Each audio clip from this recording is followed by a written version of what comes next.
Դե ինչ, մենք շատ ուրախ եւ ջերմ տրամադրությամբ դարձյալ տաղավարում ենք։ Ես ողջունում եմ բոլոր նրանց, ովքեր նոր միացան մեզ, եւ նաեւ նրանց, ովքեր էկրաններին են եւ դիտել են նաեւ մեր առաջին հարցազրույցը։ Այսօր նաեւ խոսելու ենք մարքեթինգից, բրենդինգից, նեյրոմարքեթինգից թեմայի շուրջ։ Այստեղ է արդեն տաղավարում մեր հյուրը Արման Արզումանյան, ով Brandon մարքեթինգային եւ բրենդինգային ընկերության հիմնադիր տնօրենն է։ Ողջունում եմ ձեզ, պարոն Արզումանյան։ Ուրախ եմ եւ բարով եք եկել մեր տաղավար։ Մինչեւ իհարկե կանցնենք մեր շատ լուրջ թեմային, շատ կարեւոր թեմային, պատմեք ինչպես է սկսվել ձեր կիրակի առավոտը եւ ինչպես եք եկել տաղավար։ Շատ լավ, առավոտ արթնացել եմ մոտիվացված եւ միանգամից շտապեցի ընդունել ձեր հրավերը եւ ներկայանալ հետաքրքիր խոսակցություն ունենալու մասնագիտական եւ ոչ միայն թեմաների շուրջ։ Այո, սիրով։ Ես կարծում եմ նաեւ կսիրեք կիրակիները, որովհետեւ ինչ որ չափով խցանումներն ավելի пассив են ու տեղից տեղ հասնելը մեծ փորձառություն չի դառնում այս դեպքում։ Միանշանակ, շաբաթ կիրակի օրերը դա երևի խցանումներից ազատված լինելու ամենամեծ մոտիվացիան է։ Բոլոր վարորդների սիրելի օրերն են։ Միասին խոսելու ենք ընդհանուր նեյրոմարքեթինգից, բայց նաև Brandon ընկերության մասին կխոսենք, որի հիմնադիրն եք դուք, արդեն 11 տարվա գործունեություն է ծավալվում Brandon-ը։ Պատմեք, թե ինչպես է սկսվել, ինչպես է ստեղծվել այն հիմքերը, որ այսօր ունենք 11 տարվա կազմակերպություն։ Իրականում գաղափարը առաջացավ ընկերություն ունենալու դեռ ուսանող տարիներից եւ հենց ուսանող տարիներին էլ սկսեցի։ Եթե ճիշտ եմ հիշում, արդեն երկրորդ թե երրորդ կուրսում սկսեցի այդ ուղղությամբ աշխատել, երրորդ կուրսից արդեն պրոյեկտներ, այդ ընկերություն գրանցել եւ այլն, այսպես մտա ոլորտ, իրական ոլորտ չկար այդ ժամանակ, գոյություն չուներ, կարելի է այսպես ասել, որովհետեւ առհասարակ ընկերություններ համենայն դեպս իմ ինֆորմացիայով չկային այդ ժամանակ մարքեթինգային եւ ես որոշեցի, որ ես ինքս կստեղծեմ այդպիսի ընկերություն ու այդպես 2014 թվականին արդեն օֆիցիալ պետրեգիստրով գրանցված մենք սկսեցինք մեր գործունեությունը, իսկ մինչև այդ նախապատրաստական, ընթացիկ անհատական պրոյեկտներով բանով արդեն ստարտը մեկնարկել էինք։ Արդեն մեկնարկել էիք, այո։ Սա այն ոլորտներից է, որը որ շատ արագ է փոփոխվում, նամանավանդ այսօրվա տեղեկատվական տեխնոլոգիաները հրթիռային արագությամբ են փոփոխում մարքեթինգային ոլորտը։ 14 թվականին ինչպիսի պատկերացումներ դուք ինքներդ ունեիք բրենդինգի հետ կապված, մարքեթինգի եւ դա այս 11 տարիների ընթացքում ինչպիսի փոփոխություններ կրեց։ Իրական ճիշտ եք նշում, շատ արագ է փոխվում ոլորտը, ինքը ամենաարագ զարգացող ոլորտներից է, այնինչ ակտուալ է այսօր, ակտուալ չէ արդեն վաղը։ Ու պետքա միշտ տրենդի մեջ լինել, պետքա միշտ ինքնակրթվել, զարգանալ, տրենդերին հետևել, անընդհատ գործիքակազմը ուսումնասիրել, նույն օնլայն մարքեթինգային տիրույթում, թեկուզ օֆլայն մարքեթինգը անընդհատ փոփոխությունների է ենթարկում, հա, ես ունեցել եմ փորձ, երբ որ հստակ գծագրված մարքեթինգային ստրատեգիայով կարողացել ենք 10 անգամ գերազանցել մեր գծած պլանն ու նպատակը, այսօր արդեն դա անում ենք ուրիշ մեթոդով, որովհետև հին մեթոդը եթե մենք հիմա կիրառենք, ընդհանրապես արդյունք չենք ունենա։ Այո, սա հենց այդ տիպիկ ոլորտներից է, որտեղ ինքդ պետք է կարողանաս փոփոխվել ժամանակի ընթացքում։ Սա իզուր չեմ ասում, որովհետև կարծում եմ, որ 2014 թվականին լրիվ այլ մարդ էր կանգնած Brandon-ի հիմքում եւ հիմա շատ ուրիշ է եւ դուք ինքներդ էլ ինչ որ չափով բրենդինգի ենթարկվել եք, փոփոխությունների ենթարկվել եք։ Ինչպիսին եք դուք 11 տարի առաջ եւ ընկերությունը ինչպես է փոխել ձեզ հիմա։ Հա, ես էլ եմ շատ փոփոխվել եւ արտաքնապես եւ գաղափարապես եւ ընկալման առումներով նախ այս տարիներին ես հասցրեցի բավականին հմտանալ, մասնագիտանալ, ունեցել եմ 1000-ից ավել պրոյեկտ, դա արդեն բավական է, ընդհանրապես ասում են, եթե ուզում ես էքսպերտ է համարում այն մարդը, ով ունի 10,000 եւ ավել աշխատած ժամ, ես իմ հաշվելով արդեն 20,000-ից ավել ժամ ունեմ աշխատած, այո, ու այս ընթացքում ես բավականին պրոյեկտների մեջով եմ անցել, ոլորտների միջով եմ անցել, եղել եմ բժշկական ուղղվածությունից մինչև տուրիզմ, մինչև պետական պրոյեկտներ, արտադրություն, խմիչք, չիպսային արտադրանք, այսինքն բոլոր ոլորտներում մտել եւ դուրս եմ եկել։ Իսկ եթե դու նեղ մասնագետ ես եւ վերցնում ես պատասխանատվություն ոլորտում ինչ որ հեղափոխություն անելու, ապա դու պարտավորված ես ուսումնասիրել ու ցույցով այդ պրոյեկտը եւ այդ ոլորտը։ Ու հետեւաբար դու դառնում ես եւս մի հատ մասնագետ այս կամ այն ուղղությամբ։ Նեղ մասնագիտացմամբ, այո։ Օրինակ կարող է դու այնպիսի նեղ դետալային ինֆորմացիաների սկսես տիրապետել օրինակ դեղագիտության մեջ, որ մինչև այդ պատկերացում չունեիր։ ու այդ նաև հետաքրքիր այսպիսի փորձառություն է, որ դու բազմակողմանի սկսում ես զարգանալ, հա, տարբեր ոլորտներում, որովհետև դու սկսում ես խորանալ գիտության մեջ, տարբեր էքսպերտների կարծիքներ, եզրակացություններ, վերլուծություններ, համաշխարհային փորձ, մարքեթինգի տեսանկյունից, այդ մասնագիտության տեսանկյունից եւ այլն, ու դու այսպես բավականին հմուտ ու փորձառու մասնագետ ես դառնում, ու դա նաև մոտիվացիա ու ստիմուլ, որ մի հատ մարտահրավեր դնես քո առաջ ու հասնես այդ նպատակին։ Օրինակ, նպատակ ես դնում այս ոլորտում, օրինակ, վաճառքների թիվը հասցնել ամսական պայմանական 1 միլիոն հատ վաճառք, ու դու դա դնում ես ու հասնում ես դրան, ու դա է հենց կայֆը, որ կարողանում ես այդ նպատակին դնել, այդ սանդղակը անցնել։ Ինքնակատարելագործման տեսակ է, կարծում եմ, այս դեպքում, եւ ոլորտից ոլորտ անցնելն էլ բավականին բարդ է, որովհետեւ յուրաքանչյուրն իր դժվարությունն ու պատասխանատվությունն ունի, ամեն մեկն իր չափով։ Հետաքրքիր է հիմա Brandon-ը որ ոլորտների վրա է կենտրոնացած եւ ինչ եք առաջարկում ձեր սպառողին։ Հիմա ունենք Նայեք, այս պայդրությամբ օրինակ արդիական պրոյեկտներ են, ոսկերչության ոլորտի մեջ կանք, խմորեղենի ոլորտի մեջ կանք, բժշկության մեջ կանք։ Ծայրահեղ տարբեր, բայց այսպիսի ծայրահեղ պրոյեկտներ են, այսինքն բայց իմ համար ստիմուլը ու հաճույքը հենց այդտեղ է, այսինքն չես լճանում մի ուղղության մեջ։ Այսինքն մի հատ թյուր կարծիք կա, ասում է երբ որ մեզ ինչ-որ մեկը դիմում է, հա, մի հատ առաջին հարցը, դուք այս ոլորտում փորձ ունեք, թե չէ։ Այդ շատ սխալ հարց է իրականում, որովհետև մարդ կարա այդ ոլորտում փորձ չունի, բայց ինքը ընդհանրապես ինքը մասնագետ է ու ինքը պատրաստ է ներդրվի, ուսումնասիրի ու կակրած ինքը ավելի ստիմուլով է կպնում այդ պրոյեկտին, որովհետև նոր գիտություն, նոր բացահայտում, լճացում չի գնում։ Այսինքն երբ որ դու ոլորտից ոլորտ ես անցնում, դու չես լճանում, հակառակը քո ուղեղը անդադ աշխատում է, նոր գիտելիք, նոր ինֆորմացիա ընդհանրապես ուղեղի աշխատանքի ու առհասարակ շարքային մարդու դեպքում էլ եթե մարդը անընդհատ կրթումը սովորում է, կարդում է եւ այլն, ինքը ուշ է ծերանում, ինքը թարմ է մնում, ինքը առույգ է մնում, ինքը եւ այլն։ Այդ կենսաբանական կտորը, հա, սրան գումարում է մասնագիտական կտորը, նոր մարտահրավեր, նոր պրոյեկտ, նոր հաջողություն ու ինքը շատ մի հատ գեղեցիկ բուկետ է ստացվում։ Ընտիր եւ հոգեբանական կտորն էլ ավելանում, երբ ինքդ ինքնաբավարարված է զգում, քո արժեվ դրած խնդիրը լուծելուց հետո կարծում եմ։ Ու քանի որ մարքեթինգային ոլորտը շատ փոփոխվող ոլորտ է, որի մեջ կաք դուք 11 տարի, կարծում եմ նոր ինչ-որ փոքրիկ ենթավորոտներ ավելացան տարիների ընթացքում։ Մենք նախորդ շաբաթ ունեցել ենք եթեր արդեն ձեր կնոջ հետո համահիմնադիրն է, զբաղվում է աշխատանքներով եւ պատմեց, որ ինֆլուենսեր մարքեթինգը ավելացավ։ Մենք դարձյալ փորձեցինք նոր սովորել ինֆլուենսերների հետ միասին։ Ուզում եմ պատմեք այդ ընթացքն ինչպես տեղի ունեցավ, երբ նոր մարտահրավերներ էին առաջանում մարքեթինգային ոլորտում։ Նայեք, իրականում հա, շատ ինքը նախ տրոհվում է նեղ մասնագիտությունների։ Օրինակ ժամանակին կար SMM մասնագետ, հա, մի հատ մարդ էր, ով անում էր հրապարակում, նկար էր գեներացնում, տեքստեր գրում, գովազդ էր միացնում, նամակներ էր պատասխանում եւ այլն։ Օրինակ մենք որոշեցինք, որ դա տրոհենք մասերի ու ձևավորվեց առանձին feedback manager, ձևավորվեց առանձին content writer, ձևավորվեց առանձին դիզայներ, առանձին feedback manager, հա եւ այլն։ Այսինքն առաջացան տարբեր մասնագետներ։ Հենց հիմա արդեն օրինակ նախքին SM մասնագետ ով միացնում էր նաեւ գովազդ, դա գոյություն ունի առանձին մասնագիտություն, targeting, targetology, որը որ սկսում է օրինակ ուսումնասիրել շուկա, մրցակիցներին, պոտենցիալ գինը եւ այլն, այսինքն ինքը նեղ զբաղվում է գովազդներով։ Այո։ Ու այս բերեցի ձեզ օրինակ SMM ոլորտից օրինակ, բայց բոլոր ուղղություններում է այդպես, հա, եթե ժամանակին օրինակ մենք բրենդինգ էինք անում, ունենք դիզայներ, ով նկարում էր, հա, ինչ որ պրոյեկտ, լոգոն էր պատրաստում, դիզայներ անում, իլյուստրացիաներ անում, փաթաթավորումներ անում, ապա հիմա ինքը հնարավորինս տրոհել ենք մասերի, իլյուստրացիաներ անում է մեկ այլ մասնագետ, գրաֆիկ դիզայն անում է մեկ այլ մասնագետ, փաթեթավորման վերջնական դիզայն անում է մեկ այլ մասնագետ, այդ ամեն ինչը վերահսկվում է պրոյեկտ մենեջերի կողմից ու այսպես ոնց որ ինքը ավելի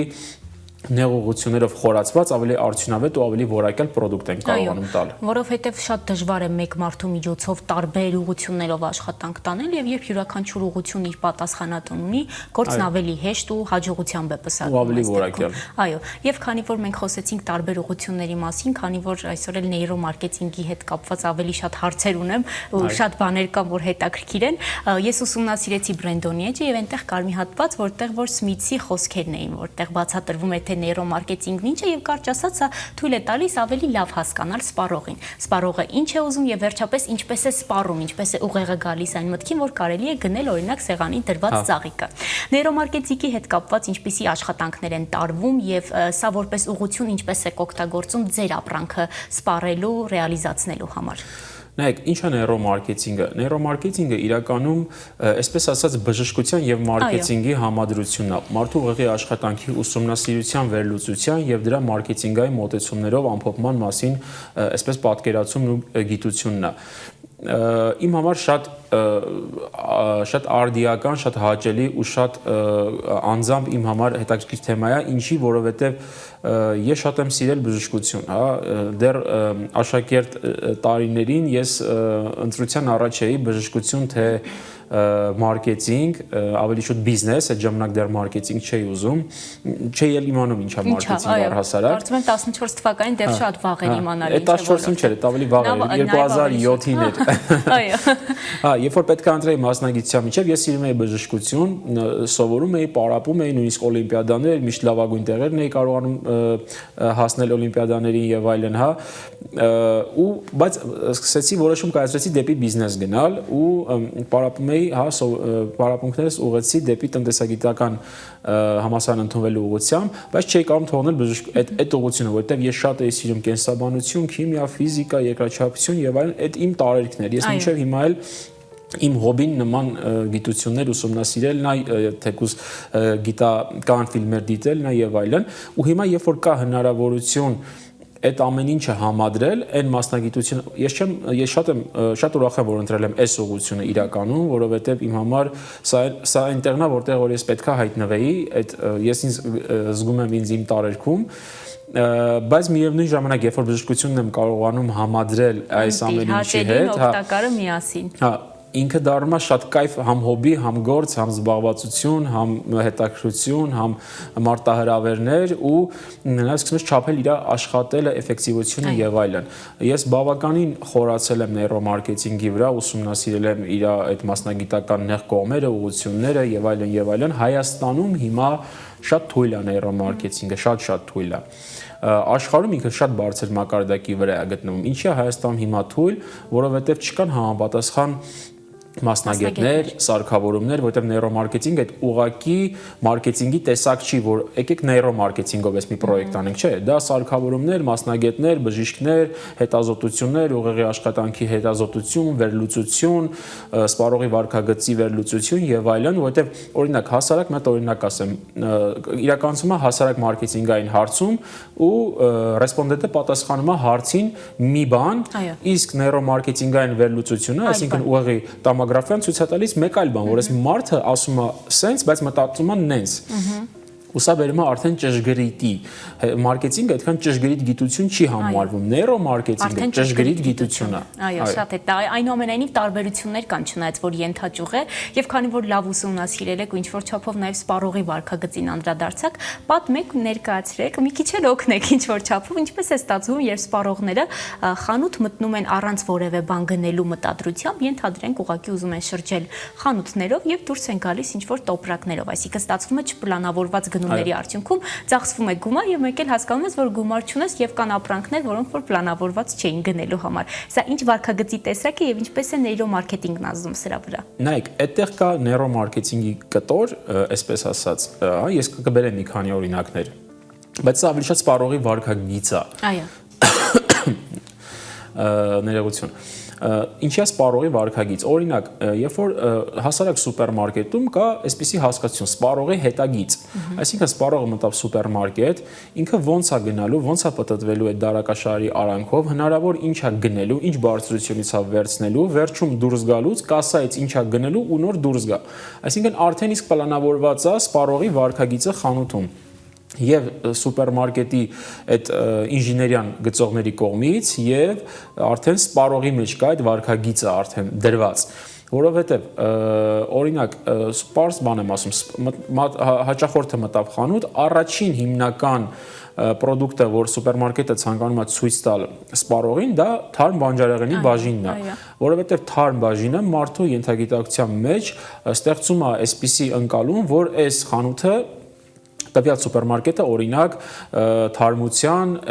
մաքրության, բնականի մասին է։ Իսկ մարդը ենթագիտակցորեն որպես աշխարհի մի մաս, հա, ինքը ձգտում է դրան։ Այո, ձգտում է դրան, այսինքն մարդը էկոլոգիապես մաքուր բաների է ձգտում, հա, մաքուր ջրի, մաքուր սննդի եւ այլն։ Այն ինչ որ մենք սպառում ենք, դա արդեն այլ արդյունք է եւ արտադրանք, բայց ենթագիտակցորեն մարդը ձգտում է բնականի եւ թարմության, որտեղ դա իր առողջության գրավականն ու երաշխիքն է։ Բայց ինքը դա այդքանը չի մտածում, անալիզ չի անում, չի մտածում, վայ ինչ լավ, այստեղ պոմիդոր կա, ուրեմն այստեղ լոլիկ կա, հա, ուրեմն ինքը այս սուպերմարկետ թարմության մասին է։ Այլ դա ենթագիտակցությունն է վերլուծում, իր մեջ ստեղծում է վստահություն, ու այս մարդը այդ խանութի հանդեպ օրինակ այլ վստահություն հավելյալ վստահություն ունենում ու ավելի շատ գնում է կատարում կամ օրինակ հացի բաժինը տեղակայվում է ամենավերջում սուպերմարկետի ինչի որովհետև հացը ամենօրյա սպառման ապրանք է հացի հոտը օրինակ տարածվում է խանութով մեկ որովհետև թարմ հացի հոտը գրգռում է այդ մարդու ախորժակը եւ իսկ ախորժակ ունեցող մարդը ավելի շատ գնում է կատարում այդ էլ եւս մի վարքագծի ու մարդու ֆիզիոլոգիական մի գործոնը, որը ազդում է շատ առևտրի վրա, այսինքն մարդը եթե սոված գնում է խանութ, ինքը պլանավորվածից ավելի շատ բան է առնում։ Միանշանակ, ես իմ օրինակով ասեմ, երբեմն ստացվում է, որ այդ ամենաանկանխատեսելի գնումներն ինձ հետ տեղի ունենում, երբ ես սոված եմ մտնում սուպերմարկետ։ Դե այդպես էլ կա, դա ոչ միայն ձեր, այլ բոլոր մարդկանց, այո։ Նույնիսկ եթե մարդը շատ սոված է նստում հացի, ինքը ենթագիտակցորեն ավելի արագ է ուտում, ավելի շատ է ուտում։ Այսինքն դրանք ֆիզիոլոգիական երևույթներ են, որոնք մարդը գիտակցորեն կամ պետքա տրամադրվի կանխարգելի կամ պետքա ինքը հավանականությունը շատ քիչ է որ ինքը տրամադրելով դա կկանխի, հա, ինքը դա կկրկնի, դա կլինի հերթական վարքագիծը դրսևորված։ Եվ նաև հավելեմ, որ խանութներում այն ամենագունավոր փոքրիկ կոնֆետներն ու մաստակները այն հատվածում են, որտեղ որ գնումներդ արդեն ավարտել ես եւ մեկ էլ հիշում ես, որ մի քանի տուփ մաստակը, մի քանի տուփ այսպես փոքրիկ գունավոր կոնֆետները չէին խանգարի գնումների համար։ Այդ հատվածը կոչվում է իմպուլսիվ գոտի, այսինքն մարդը երբ որ դուրս է գալիս, դա հենց այդ վճարման կետի հատվածն է, որը արդեն վերջում մարդը պետքա դուրս գա, աչքը ընկնում է որևէ փոքր, մինչև 200 դրամանոց ապրանքներն են այդտեղ ավելի լավ աշխատում, այսինքն օրինակ մանրը վերցնելու փոխարեն կամ ուղղակի հիշեց որ ծամոն կարելի է վերցնել եւ այլն, այսինքն իմպուլսիվ կատարեց գնումներ։ Դա եւս նպաստեց հավելյալ առևտրի ծավալի ու եւս դրսևորեց վարողի վարքագիծը ու այսպես ասած սուպերմարկետի պլանավորված այդ ուղեղի վրա ազդելու ֆունկցիան օգտագործեց։ Եվ կարծում եմ ինչքան էլ սպառող օրինակ թեկուզ հարցազրույցից տեղեկանա որ սա է միևնույն է ենթագիտակցաբար դու այդ քայլերն անում ես եւ նեյրոմարքեթինգի արդյունավետությունը հենց այդտեղ է որ առանց մտածելու են քայլերն արվում ու անկախ նրանից գիտես թե չգիտես միևնույն է ուղեղը տանելու է դրան։ Ես դեպքեր գիտեմ, երբ որ մարդիկ դիտավորյալ չեն տրվում դրան, բայց իրական մեկ-մեկ ես զգում եմ, որ իրանք իրենց խանգարում են։ Օրինակ, երբ որ մարդկանց տեսակ կա, որոնք հասկացել են, որ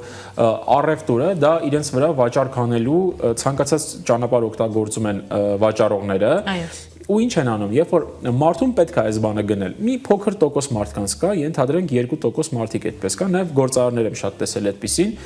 Երբ որ այս product-ը իրան պետք է, բայց հենց դու ես իրան առաջարկում, ինքը միանգամից բլոկ է անում։ Ասում է, ոնց որ ին վրա վաճառ գնաց։ Ինքը ասում է, ես արդեն գիտեմ, դուք ին վրա վաճառք եք ուզում անեք։ Այսինքն ինքը պաշտպանվում է, ուզում է այդ իմ ասած ձևով, այսինքն գիտակցաբար կանխարգելի իր վրա։ Այն քայլը, որը որ պիտի ենթագիտակցաբար աներ։ Դա եթե գրագետ դեպքերում